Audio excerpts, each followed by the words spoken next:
Morning, this is Norma Cowie with this week's Norma Talk. What I tend to do is sit down and think about what I'm going to talk about as we get closer to Wednesday. And I made a few notes yesterday on what would be a good topic to speak about. And then, as it often happens and often occurs, I happened to get an email yesterday from a longtime client I haven't seen for years, asking me about something. And so we did a short time period together because he sounded very stressed. And again, it comes down to acceptance. And one of the things that I wanted to talk about today was acceptance of things that we have no control over. We tend to be thinking in this world that if we want something, we can have it, that it's given to us. But when you think about it, if you think of a great big jigsaw puzzle and you're just one little piece that fits in that jigsaw puzzle, and sometimes to fit it in, to find where it goes and how it's going to work and everything can take a long time, especially if it's a big one and a complicated one. And sometimes we forget that we're all working in some grand design to create the best world that we can. And often it is about accepting things as they are. Some things we cannot change. Some things we can. And it's the things that we can that we work on. We can change ourselves. We can go inside. We can change our thinking. We can change how we feel. We can change how we respond. And those responses and actions that we do inside have an effect on the outside. That's the metaphysical principle. What's on the inside is on the outside. But very often when we want something really, really, really, you might say badly, like, and it doesn't happen, we can get very depressed. We can get feeling sad and like, what is happening? I'm not being looked after. I'm not having what I want. The promise is, in our society, which is instantaneous, now we put something in a microwave and we have a whole meal in a minute, warmed up, heated, ready to go. We think that life needs to be like that. If I want it, I can have it now. So we tend to be a little bit of a now society. Now, granted, the last 2 years have been a bit different, and we have come into having to accept limitations, restrictions, other things that have gone on. But mostly when we talk about acceptance, it's really accepting fully and then deciding what you want to do with that. Now, I learned a great deal of this from a tarot symbol, from the higher arcana of the tarot, the Tower. For years, I'd been reading the Tower in readings and things that one day I really sat down and I really took a good look at what it was saying. And what it is saying is the importance of accepting what is, so that you have an opportunity to change things. So I'm going to explain for those that don't know the symbol. It's a tower. On the top of the tower, there is a crown that's falling off because it's being hit by lightning. By the way, we had lightning here yesterday with the thunderstorms and rain. So again, that's appropriate that it comes in at this moment. And from this tower, flames are burning. 2 people fall off. One person going one way and one person going the other. These 2 people become very, very important around the concept of acceptance. We're going to talk about the one that falls when you're looking at the symbol to the right. They're falling backwards. They have a crown still on their head. Now, when the lightning comes, the crown comes off the tower. But they have falling backwards, and it's into the dark. So they have no idea where they're falling and what's going to happen and what's going on.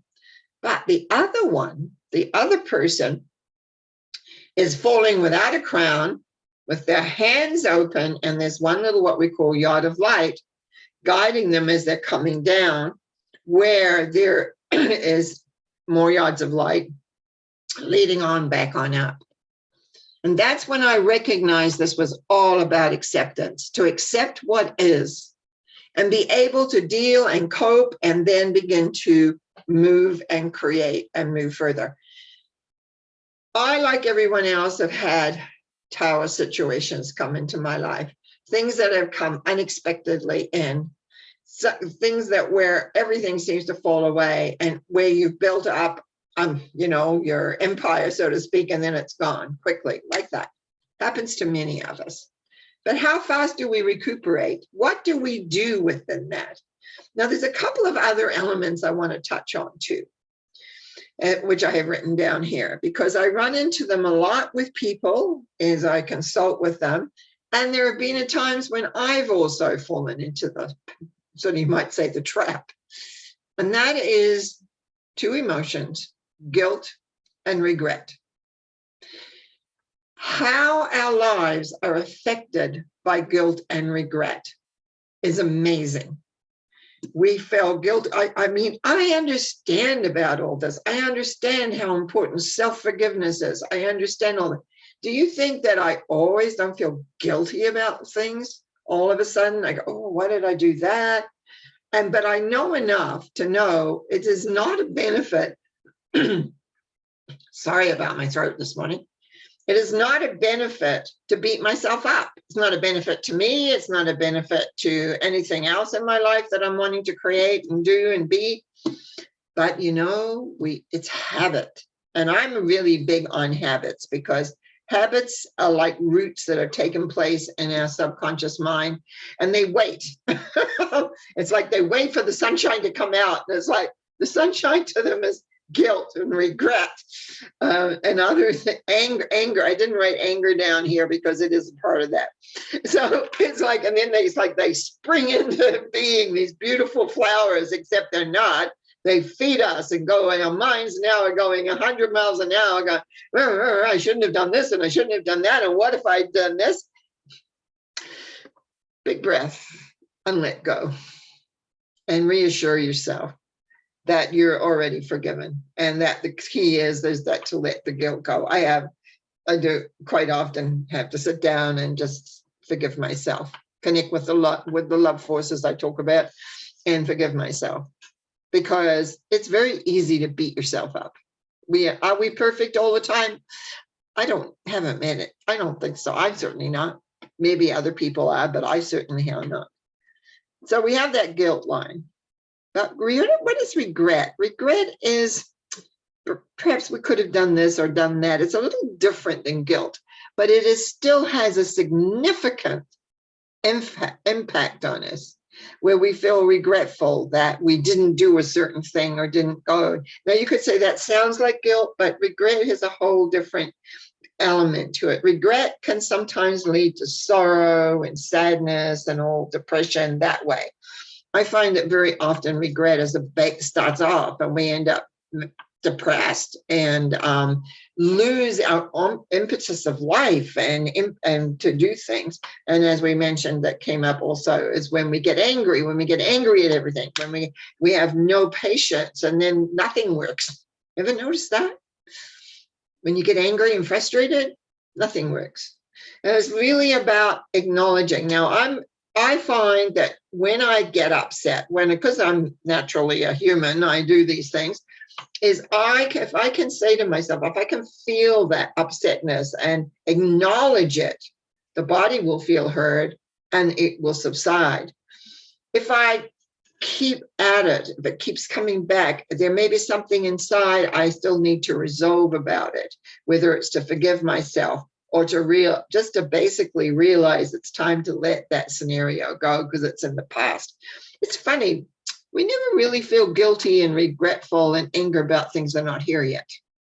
It's about things in the past, sometimes a long way back in the past. We carry so much, and then we wonder why our bodies have issues here and there and everywhere, because we've been dealing with carrying all this stuff that we didn't let go of. So it's really important to learn techniques. Here we go again with my throat, sorry. I have a little drop of water here. My throat's been playing up lately, but I'm not going to hassle that at the moment. So it's like, how do we handle all this? It really, really makes a big deal. And again, as I've mentioned, our habits, how have our habits been when we get frustrated? What do we do? And if you've been frustrated or angry, then you bang your foot on something, and then it's an hour you got to deal with. And it's like what it is your body's bringing you back into present, saying, get real here. What's happened before has happened and long gone, but it's so easy for our minds to keep going back and reliving or rethinking, well, if I had done this, or if I'd done that, or I'd said this, or I said that. The thing is, whatever it is done because the day has moved on. And we can't go back. We can apologize. We can have conversations with people. We can say all sorts of different things, but the reality is we cannot go back. It's done. Whatever is done is done. And now we can begin to get present. There's been a lot being said lately about being present. And I'm going to go back to my jigsaw puzzle for a moment. You're one little piece in a really big puzzle. And it's much easier when your piece fits in, doesn't mean complying all the time, but fits in and realizes the bigger picture of everything that is there. You want flow in your life. It's so much easier when things flow, when they work. The more peaceful you are inside, the easier it will flow. Doesn't mean it's always going to flow. Doesn't mean it's always going to be smooth. But when you find that element of peacefulness, then you will find what they call bliss. Because you begin to work with your life, not against your life. You begin to accept things as they are. You then become appropriate in the moment. You learn how to recognize your feelings. Because feelings, as far as I'm concerned, come first before emotions. Emotions are repressed feelings. But if you can name the feeling, if you understand the feeling, if you understand where it's from, then you can work with yourself or with a therapist or somebody else to be able to clear, work, and do the things that you want to do. Life is an adventure.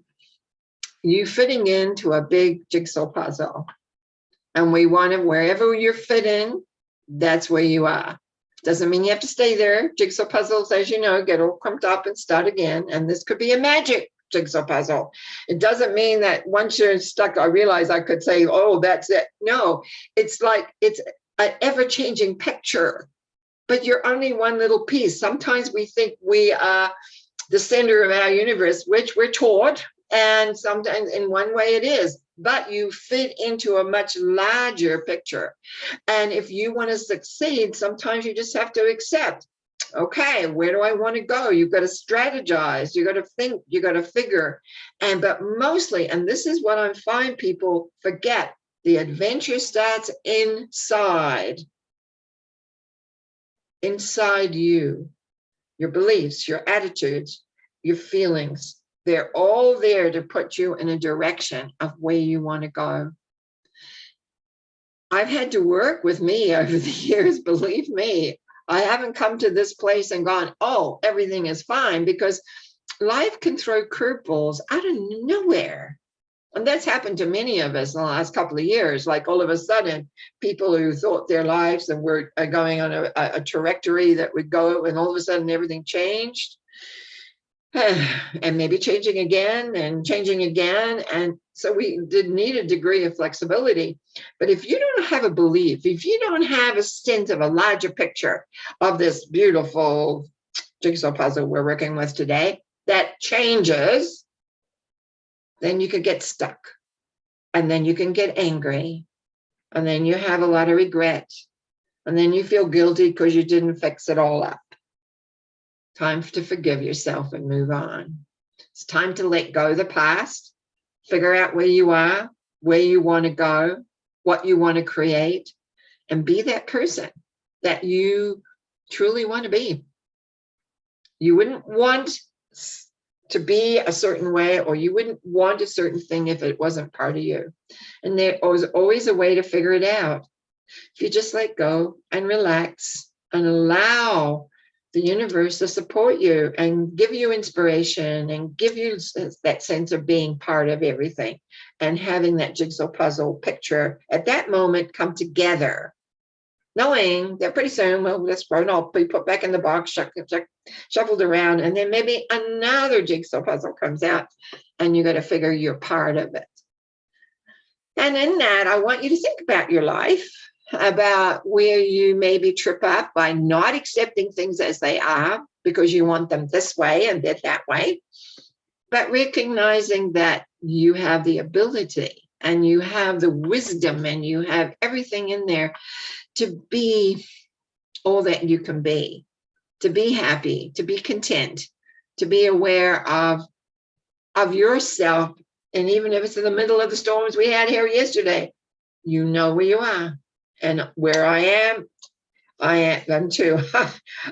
I was thinking, there was a thought, wherever you are, I am. And the I am being that universal love force. Doesn't matter whether you're miserable, depressed, feeling the anger, feeling the regret, feeling the guilt, but you haven't let go. So it's very difficult for the light to be there, the love to be there for you, if you haven't let go and made space. Got to make space.